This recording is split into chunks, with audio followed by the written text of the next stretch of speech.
Hey, what's up? It's me, Angelo, and I'm back on YouTube. Whew, boy, have I had a journey. I've had a few channels on here talking about different things, discussing different things, and I really didn't know my niche. Well, first of all, let me say welcome. I'm glad that you have come across my video for whatever reason. I wanted to discuss exactly why I'm coming back to YouTube. Well, I always give advice. I often give advice to a lot of people about a lot of different topics, about a lot of different subjects, and about a lot of different things. I found myself in a lot of instances repeating myself when it came to certain situations with others. And I had to understand that some people make a conscious effort not to follow through with anything. It has nothing to do with just specifically me. A lot of them fail at following through on daily tasks or pretty much anything in life. As a young person, and even when I was younger, I found that a lot of people really have a functional issue with sharing space. They don't know how to share emotional space. They do not know how to share physical space. And how they feel at the moment, they lack the capacity to give fairness in understanding when it comes to another person's situation. I realized this really heavily when I started watching Judge Judy in the early 2000s.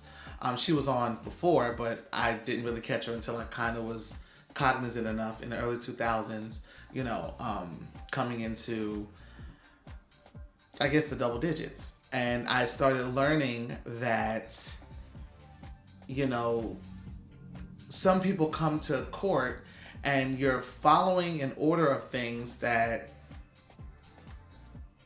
basically suggest sticking to the topic, sticking to the facts, not sticking to your feelings, not sticking to your emotions when they change as a situation changes, but sticking to the terms of a contract, an agreement, how things are supposed to go. And I even noticed that the person who's even in charge of the whole situation, meaning like an employer or a parent or something like that, they even have this issue with fairness where they want fairness to come their way, but they wish to be unfair to another person because of simply how they feel. When I started noticing this, I started looking at everything in my life. And when I started looking at everything in my life, I started noticing that these are character flaws in a lot of different people day to day. People really move based on likability. And when someone expects you to read their mind as it changes, when not even a clinical physician who's the best at their craft, with the best understanding, the highest marks in school, anything from their education, from their alma mater, from their alumni, whatever, they were the top of everything that they've ever done. They've never had an issue, 5 stars on all their reviews. They could be the most perfect mental health specialists in the medical faction, and they still do not have access to your brain. They literally have to watch your behavior. I will watch someone's behavior and they will tell me that they don't like the fact that I called them out. Not that they didn't like the behavior they did that was harmful, but they didn't like the fact that I called it out and basically articulated it in a way that was undeniable. When you're dealing with people who have an issue with being honest, being sincere, and they know that something is not quite right because they know the troubles that they're dealing with in mingling society, they think that because someone has accrued a certain amount of currency or because a person has gotten into a certain position or something, that automatically that means that all the person's troubles are going away because they have something that everyone else covets. No one considers the fact that if the person is the most beautiful person in the room, if the person has the most money in the room, if the person has the most prestige in the room, if the person has everything that everyone else finds admirable, anything that they may find of desire that this person possesses in totality, they forget the fact that the condition of the content of the person is what we should look at. Accruing something, hard work can get you that. Accruing something, a lottery ticket can get you that. Accruing something, hitting a lick could get you that. But that does not guarantee that you are going to operate optimally in a situation just because you have something that is the envy of everyone else around you. When I look at fairness and I look at likability, they often never really meet. They're always parallel to each other. And I have noticed in the daily function, like even when people say, well, if you don't agree with me, you have to get out. Or if I don't like your lifestyle, you have to get out.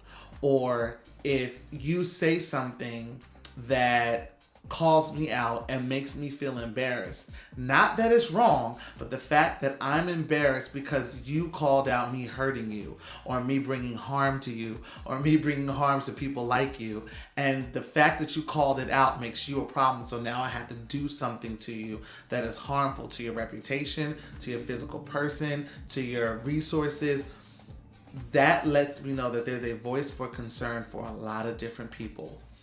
When I've asked folks, I said, beyond your likability, beyond your interpretation, beyond your perception, beyond any of these things that you feel emotional towards or you feel are socially accepting, what have I done to you? This is me personally. What have I done to you? No one can ever tell me.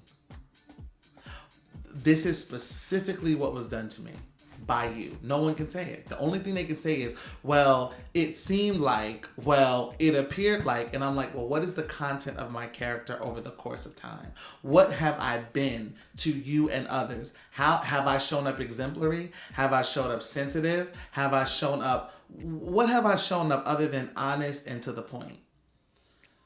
I noticed that even as happy-go-lucky as I normally am, because I know some people have seen some, from what I'm gathering, concerning posts on my YouTube, concerning posts on my Facebook page and different things that I call out and say, and everyone's thinking that something is wrong with me or someone has wronged me.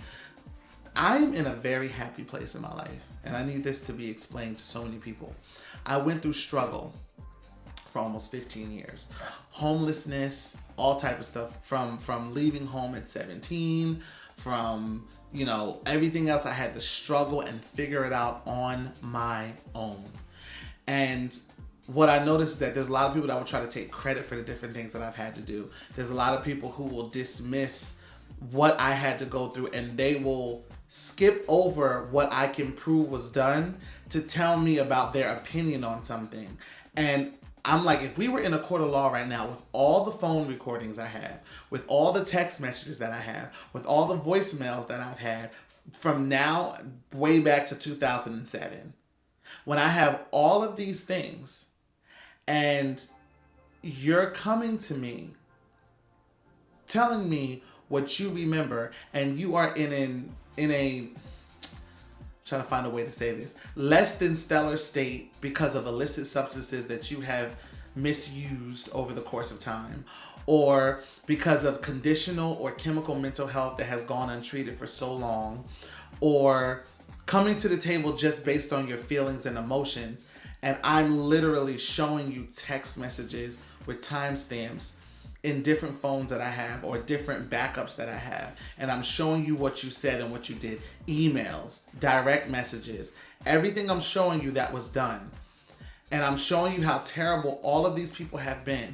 and then someone says to me, well, that's why no one can trust you, or, well, everybody can't be wrong, or whatever the dismissive saying is to get the attention off of how terrible and unkind they have been. That gives me my answer.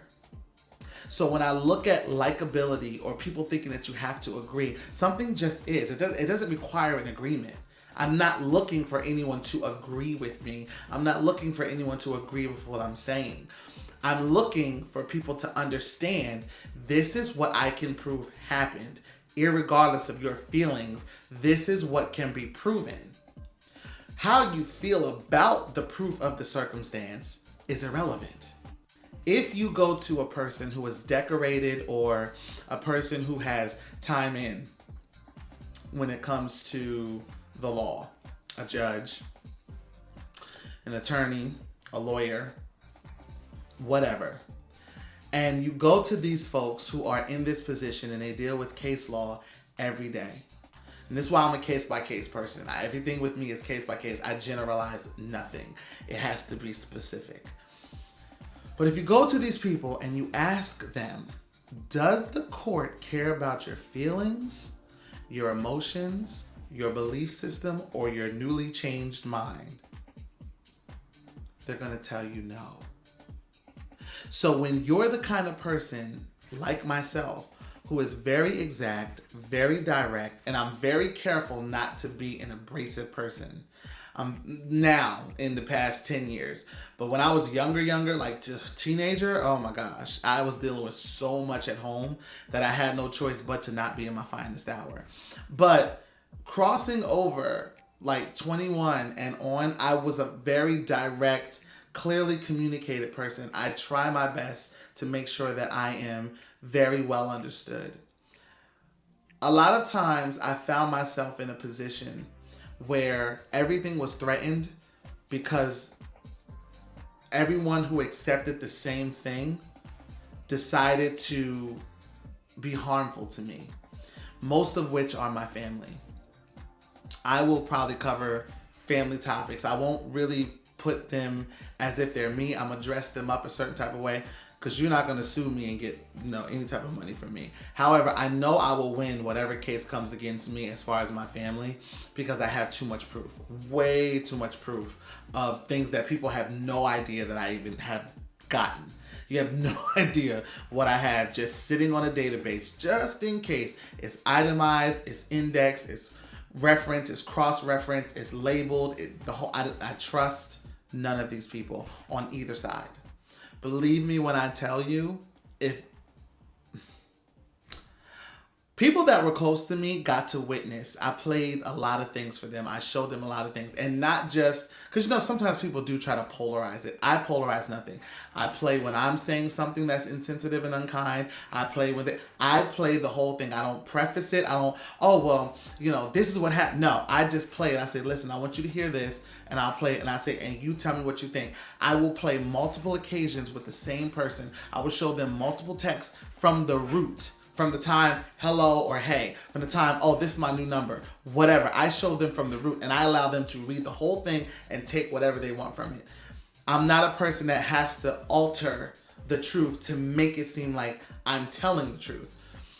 So when I say that you will hear the situation, and I'm very careful, unless someone puts a name on me publicly, I do my best to not out that person directly with names and different things like that.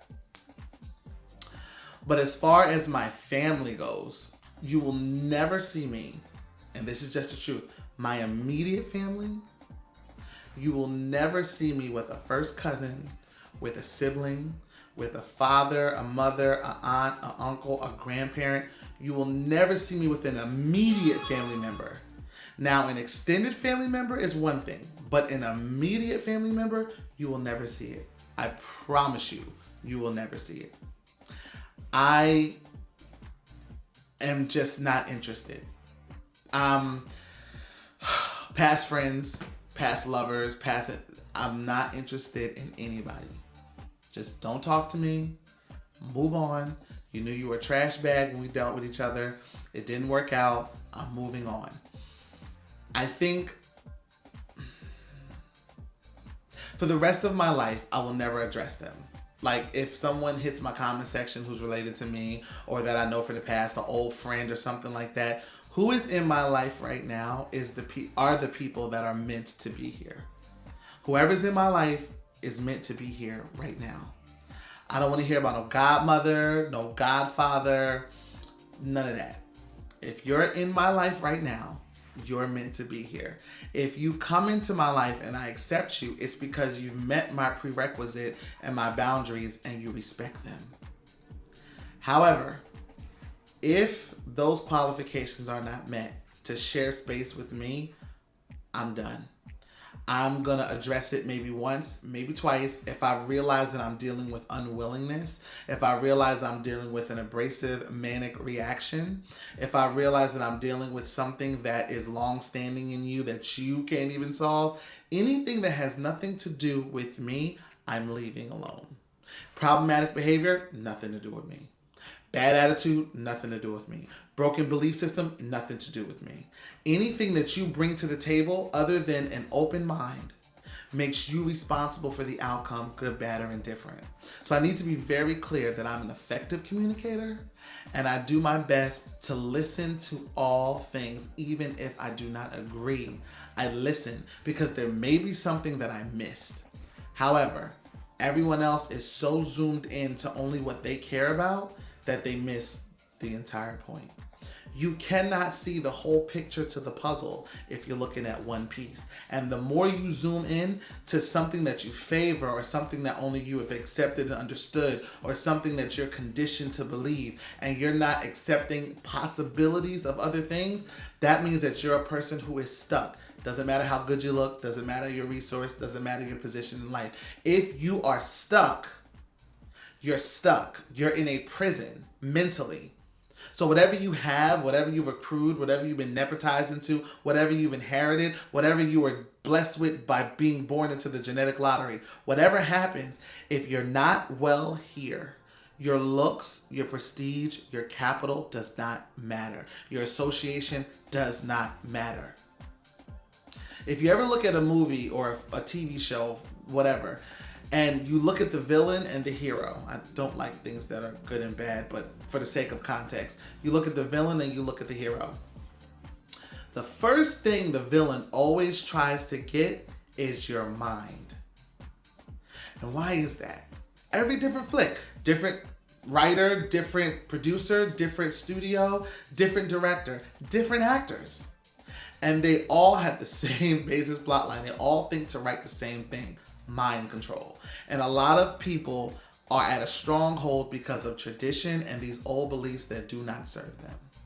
So for me, I will never be a person who will condition myself to be limited. Because if someone tells me the sky is the limit, that means they believe nothing is past that. I say the sky is only the beginning. And most people do not understand what I mean. So since you don't understand what I mean, you're not my tribe. And I have no problem with you existing outside of me. And back to the whole sharing space thing. When I said you have to adhere to my prerequisites and have to adhere to my boundaries. If I'm in someone else's space, I have to do the same thing. We have to respect the space of the person who's the primary occupant. So if I'm the main person everyone wants to hang around, you have to respect me. If you're the main person we all have to hang around, we have to respect you, or we have to get up and leave. One thing about me is I have no problem leaving. I will abandon something real quick. I will jump ship, I'm gone. I'm not the kind of person that likes to go and be confrontational directly. I don't want to go to someone's job and I'm not calling you on the phone, and I'm not into all of that. Like, I'd rather just walk away because most people are not going to be able to whoop me. Let's start there. Second of all, on top of most people not being able to whoop me, most people are not going to be able to out-argue me because their wit is limited. I work on myself every day. And these people that I'm particularly speaking, I'm not saying everybody in the world, because I'm pretty sure there's people out there that are smarter than me. There's people that are further along than me. I'm not egotistical that way, but the people that I'm particularly speaking about from my past could never. That's just the truth. They just can't. And the evidence is in the history of the content of their character. So that's basically what I'm going to be getting on here talking about. I hope that everyone enjoys what I'm posting here. If not, you can find your favorite content creator and move over there. I am a person that I can accept constructive criticism, but I recognize constructive and deconstructive criticism. And I'm going to bring up this point and then I'm going to get out because I got to start filming like my first set of videos, and I'll be filming block days and then like releasing things over the course of the month, so you'll kind of see my material in droves coming through, because I would have done so much to spread out over a course of time because I have like other things to do. And I also have another channel on here that will be linked down below. It'll be for like production and stuff and different things that I'm doing. But constructive criticism people like to claim deconstructive criticism as constructive criticism. To deconstruct something, you have to have demolition. It has to be a breakdown. Something has to be torn down. So if you're deconstructing something, that means that you're tearing down the original structure of whatever is there. Construction or constructing something means that you have to build it back up to be something else. But what I notice is folks tear things down and have nothing to put in its place. So how is it constructive? So I noticed that a lot of folks have done that even to me in my life. And I'm pretty sure that all these topics that I'll be bringing up, good, bad, and indifferent, I like to hang in indifference. We'll get into another video about that. But good, bad, or indifferent, when you're tearing somebody down, and I'm sitting here in an unbiased position, you have to put something in its place for it to be constructive. So don't say it's constructive criticism if you stop at the tear down. So with that being said, I just wanted to do a little welcome video. Welcome to my channel, my little humble area in YouTube. And hopefully you guys see some things that edify you over the course of time. Thank you so much for tuning in, and I will catch you guys in my next one. Peace.